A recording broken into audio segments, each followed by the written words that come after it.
Welcome to today's program, and we have a very special guest who many of you will know if you remember Matlock with Andy Griffiths. Her name is Nancy Stafford, and Nancy has been an actress now for many years, but she also has another side of her life. She's a speaker, she's an author. So Nancy, first of all, thank you for being on the program. Thank you, Dan. It's always great to be with you. Well, Nancy, tell us a little bit, first of all, about Matlock. How on earth did you get that role, and what was it like to work with Andy Griffiths? I loved those 5 years with Andy.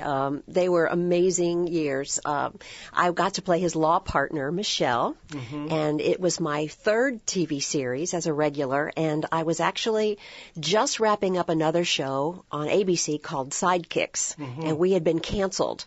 And during that season, I was asked to guest star on a show called Matlock, a new show. And I happened to have that week off from my regular gig of Sidekicks, so I went in and guest starred. And then when my show was canceled on the Disney and ABC channel, Matlock suddenly had this new role that they were trying to fill. So they brought me in, I auditioned, and then I was on the short list, and I screen tested in New York with 2 other actresses.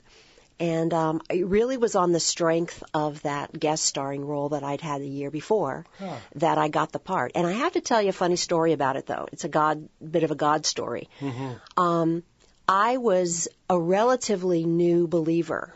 I had grown up in the church, but I had spent 15 years as a prodigal, just out there wandering around. So I started in the film industry as really a non-believer. I still considered myself a Christian, but I wasn't living a life that would have honored God. I was careful in the roles I chose, but, not nearly as careful as a person that's passionately in love with Jesus. So I had, about a year before I got the Matlock part, I came back to the Lord. And this audition this guest starring role on Matlock the first year, was the first time I'd ever been offered a part without ever auditioning. It was a guest star, but they just called my agent and said, "We want Nancy, we want her for this part." Now, that had never happened to me. But here's the funny part. The role was to play a high-class call girl who perjures myself on the witness stand and frames somebody for murder. Oh, boy. I mean, I was a bad person. And Andy, of course, is grilling me on the witness stand.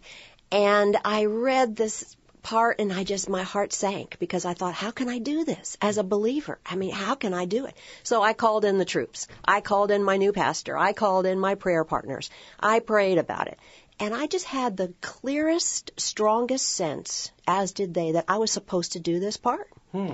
And when the time came to film it, I knew that as an actor, I could play her brokenness. I could not glamorize her in any way, but I could really show how debauched her life was and how broken a person she was. And honestly, I do believe that the next year, when the regular part for his law partner became available, it was that experience that they had had with me on set. Andy had enjoyed working with me. They knew I had integrity. They knew I was a good actor. And I believe that God had kind of allowed me to have that guest starring role so that I would have a good chance in the running for when a regular part came on that show. Did anybody notice you'd switched from a call girl to an attorney?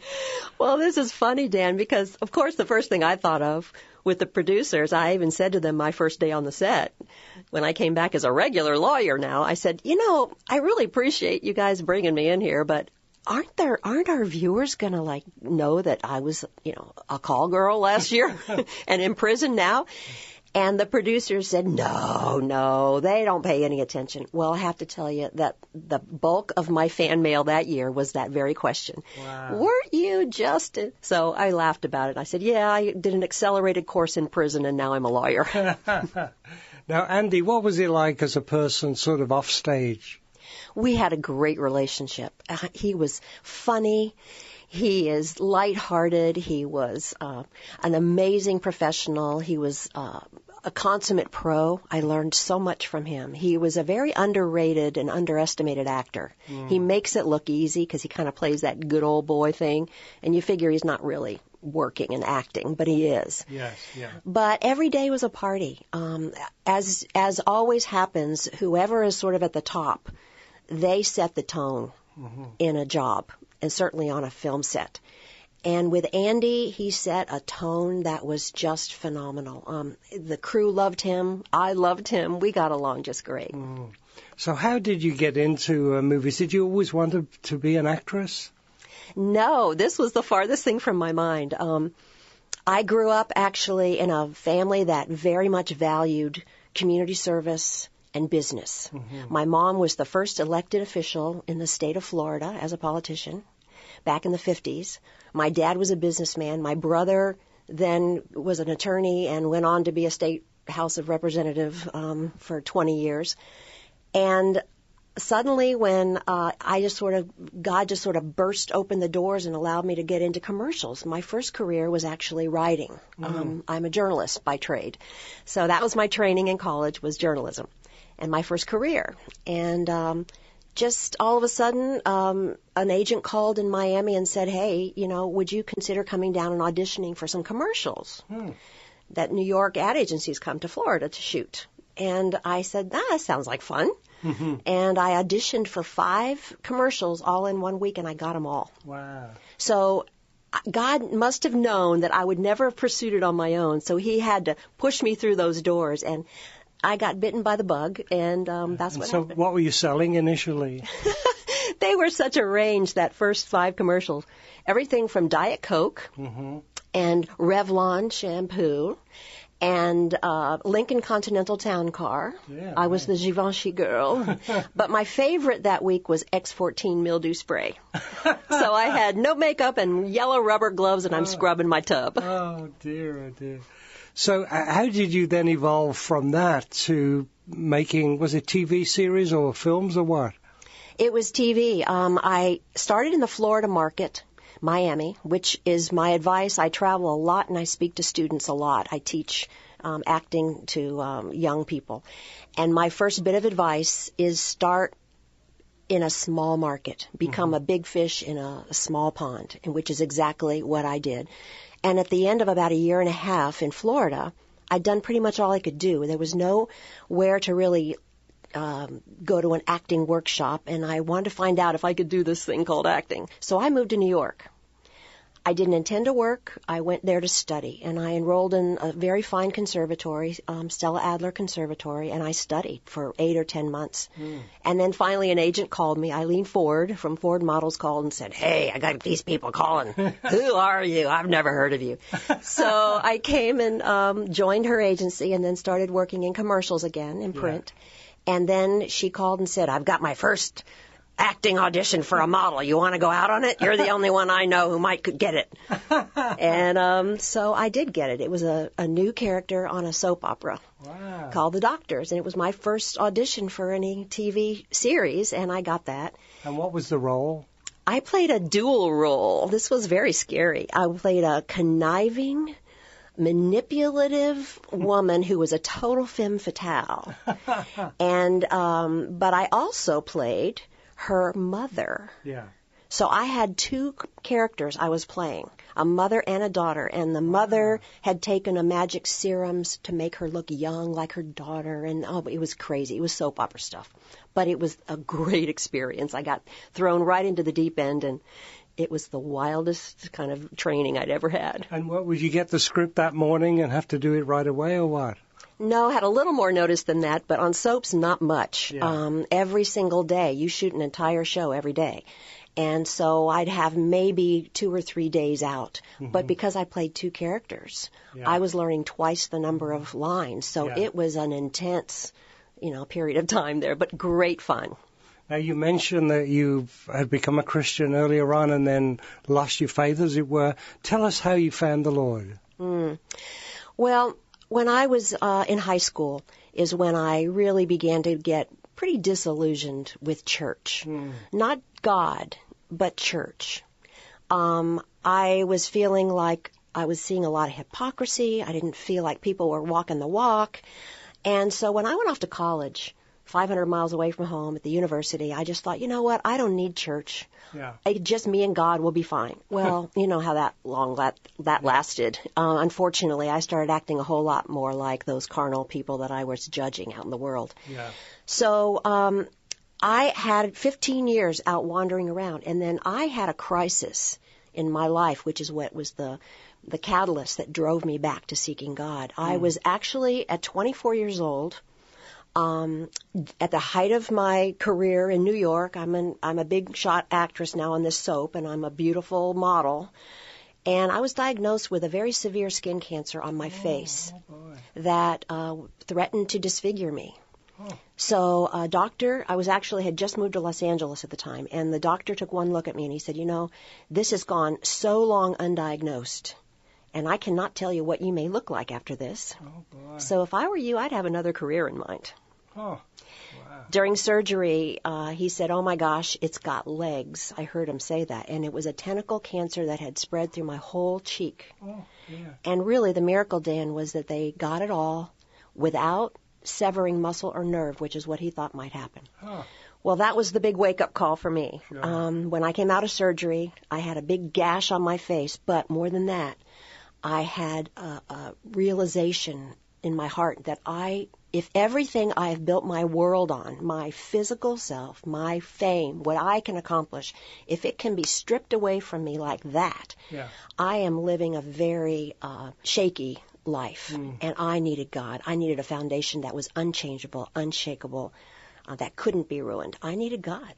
But I didn't want to go to church. Yeah. So I actually stumbled into a spiritual sort of bookstore and spent the next 3 years of my life wandering through all the religions of the world. And I studied Buddhism and Hinduism and Rosicrucianism and Theosophy and the whole metaphysics, and I found it fascinating and stimulating, and I had no peace and joy.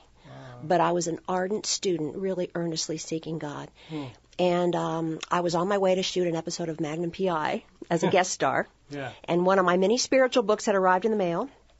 And I popped it in my backpack and headed off to Honolulu.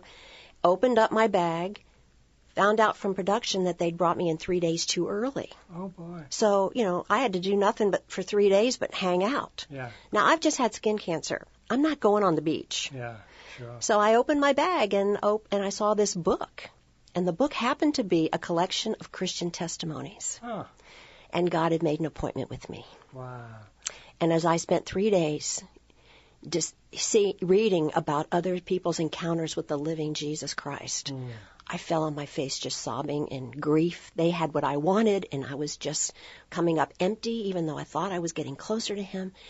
But in those 3 days, he revealed himself to me in ways that I'd never known before. He wrapped me in his arms, even though I was filthy in my own lifestyle, and he welcomed me back home. Can you remember the names of any of the folks in the book? Yes. In fact, I'll tell you the name of the book. You probably know it well. The DeMoss Foundation put out this book. It was a freebie that they put out every several years called Power for Living. Oh, yeah. Do you remember? Yeah. And Roger Staubach and Rhonda Fleming. These were people who were celebrities or sports figures or captains of industry. They were people whose testimony the world would listen to. Sure. And I certainly did. And I thought, these are successful people who I admire, people who, they're not crackpots. These are people that I can look to and say, you know, they've accomplished much in their life.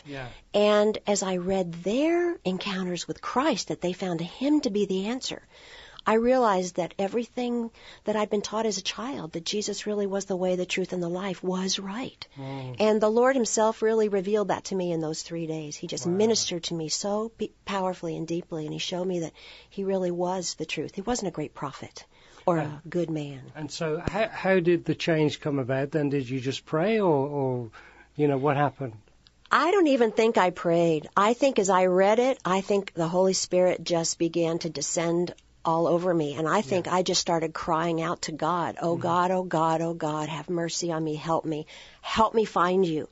I am so confused. And you know, oftentimes what happens is we don't need a formal prayer. The Lord himself just comes and ministers deep to deep, and he knew exactly what I needed, and I felt a blanket of his presence over me that was unmistakably God. And I guess just during that time, he not only, I felt convicted by the Holy Spirit, he showed me my sin. It was like a movie. The curtain of my life went up, and I saw myself as I really was. Without the fake, painted on, pretty, perfect smile, but the filth of my choices. I saw my sin. I saw the consequences of my life. But then, as only God in His grace does, He not only showed me and allowed me to be convicted of my wrongdoing and my emptiness, but He also then washed me completely with His grace and His love, and I never have felt such acceptance and warmth. And He basically embraced me in a way I'd never experienced before. During those years when you were away, were you dabbling with drugs or alcohol or anything? No, I was not a party girl. I was a very moral girl, and even as I started in the business, I turned down a lot of work. I certainly have turned down much work over the years, but even then, I never did nudity. I never did, I wouldn't swear. I considered myself, this is the deception, I considered myself a nice Christian girl. And I was sort of known in the business as, oh, she's that nice Christian girl. It was just that my heart was far from Christ. We're speaking with Nancy Stafford, who was in Matlock. And tell us some of the big series you've been in, Nancy. Well, the first one was The Doctors, the soap in New York. Then a show called St. Elsewhere that I did for 3 years. I played the hospital administrator and Mark Harmon's fiance. And then a show called Sidekicks. And then Matlock for 5 years. And then a show that ran for 10 years that nobody saw, but was a wonderful show that I hosted called Main Floor. It was a fashion lifestyle trends and beauty show.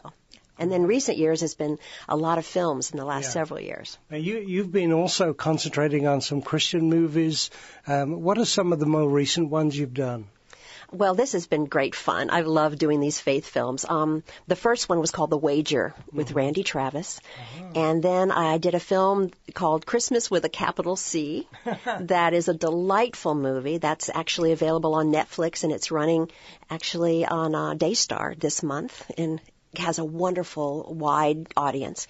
A brand new Christmas movie that's just out on DVD called Christmas Oranges, which is a period piece set in 1910, beautifully filmed, beautiful story about reconciliation and friendship and love. And then a brand new movie I'm very proud of called Superheroes Don't Need Capes. It's just out on DVD, and that's about bullying of an autistic boy who is being bullied and the hero kid who stands up for him. Oh, that's wonderful. Now, I have to let you into a secret. My dad was a pastor, and his motto was, you name it, I'm against it. And he thought that it was very wrong for Christians to even go and see movies, let alone be part of that. Have you faced many critics in the church because of your work? Yeah, I have. But more and more that's changing, and we're delighted in that. You know, when I first came out, as I would say, as a believer in the industry, I was amazed to discover that there is a vibrant community of Christians that are pursuing the arts and entertainment world, who are writers and producers and directors and actors and executives at networks and television and in film studios. And I have been for many years very involved in the leadership of a number of these ministries to this Hollywood community to help build up. Such as the Actors Co-op, which is a wonderful theater company based in Hollywood. Act One, which is a wonderful training program that trains up the next generation of screenwriters or executives and directors, that puts them on a training track so that they can be the ones to greenlight and produce these next films that are going to ennoble and uplift audiences. Another ministry called Hollywood Connect, which is great. It really especially focuses on the newbies that come to town to make sure that they're plugged in and centered and trained up and get seminars, and they have a community of people that they can bounce their concerns and frustrations, because you need to have people that will help you walk the walk when you're here. It's very easy to get seduced away. And a wonderful ministry called Hollywood Prayer Network. Karen Covell, you know her well, I'm sure. And she has done one of the best jobs of all of helping educate the church to just the very issue you brought up with what your dad was saying. And that is to help train the church universal, the church out there, that God is using the arts, God is using people in this industry to make a difference. Yeah. And that rather than throw the baby out with the bathwater and to malign and to almost curse Hollywood as Babylon, pray for Hollywood. What a novel idea. Pray not only for those of us who find ourselves working in this industry, and we so need the prayers of the saints, but also pray for the people that you think are the farthest away from knowing God. Sure. Because our effectual prayers can make such a difference in the content that gets broadcast, the films that are green-lighted. And so my heart is really to get the church's understanding that we're doing this all together, and they can have a huge role and a huge part in seeing change happen for their families and in television and film. I remember about 30 years ago, I was still living in London, and a group of us came over from the Arts Centre Group, which is a ministry based in Cliff Richard, helped to start it, the singer. And it was for Christians working in the media and the arts. And we visited various places. And one of the places we went to was CBN. And CBN had just launched their first soap opera. And so they sat us down and they played it. And then one of our group, a man called Norman Stone, who did, he recently got an award at Movie Guide for doing the King James Bible film, but he also did the original Shadowlands for BBC TV. And they said, well, what did you think of it? And he stood up, he said, that is the worst piece of drama I have ever seen in my life. You know, they were getting John 3:16 into every type of thing. Yeah. Do you feel now, Nancy, that Christians are getting a little bit more realistic in the way drama is being used? Yes, and thankfully so. I think it's improving. I'll be frank with you, part of why I didn't do any faith movies for a very long time was because they weren't very good. Yeah. Production values were terrible. They were so on the nose, let's beat you over the head with a Bible. I didn't know who they were trying to reach. Yeah. It's like preaching to the choir. And I do believe that there are niches, there are films that need to be given just to the church. Mm-hmm. But then there's this whole wider audience that if we can begin to crack open our paradigm a little bit and let them see Christians as normal, real people, it will draw them. So I'm very proud and delighted that in more recent years I see the production values much improving. Mm-hmm. And I do see a much stronger writing. I see better acting. I think we still got a long way to go before we can compete as we wish. Okay. But movies like Blind Side that really compete at the top level are great inspiration for us to be. That's the bar we need to try to reach. Sure. And the more excellent we become in all of our craft, whether we're actors or writers or directors, just the more the world is going to see Christ as he really is. That should be our goal. Now, you not only act and you speak, but you also write. Tell us some of your books. Well, I love the writing process. I've had the joy of writing 2 books. The first is called Beauty by the Book, Seeing Yourself as God Sees You. So it's the kind of book that women and many men, I will happily say, pick up and they think, oh, this will be a nice little read. But it actually is a very penetrating, very deep book that has brought about a lot of transformation and healing for people. I'm very delighted to know. And the second book is called The Wonder of His Love, A Journey into the Heart of God. And it's a 31-day devotional, short pieces, all 31 different aspects of sometimes God's very surprising love. I write books I need. I'm very selfish that way. I write what I need. I figure if I need it, maybe somebody else could need it. And I so needed to know my identity in Christ so that I wasn't swayed by the circumstances of my life, or if Hollywood was saying yes or no to me, or if I was having a good day, which is why I wrote Beauty by the Book. Beautiful. To be secure in my identity. That's been an issue for me all my life. And the second book I wrote because I needed it too. I desperately needed to be reminded of God's love for me. And I think we all do. Otherwise, if we're not secure in God's enormous love, we go immediately to law. Yeah. And we think we have to be good enough and smart enough and work hard enough and you fill in the blank, enough. Yes, yes. And Jesus says, my grace is enough, and just come to me and let me lavish you with my love. We've been speaking to the one and only Nancy Stafford. And Nancy, your website is? www.nancystafford.com. And what can they see on the website? Everything. I have the trailers for all my movies. I've got my books available for purchase. I've got jewelry that I create that helps benefit a Middle East ministry. My bio is there. Updates about what I'm doing is all there. Great. Well, Nancy Stafford, thank you so much for being on the show. Thank you, Dan. Good to be with you.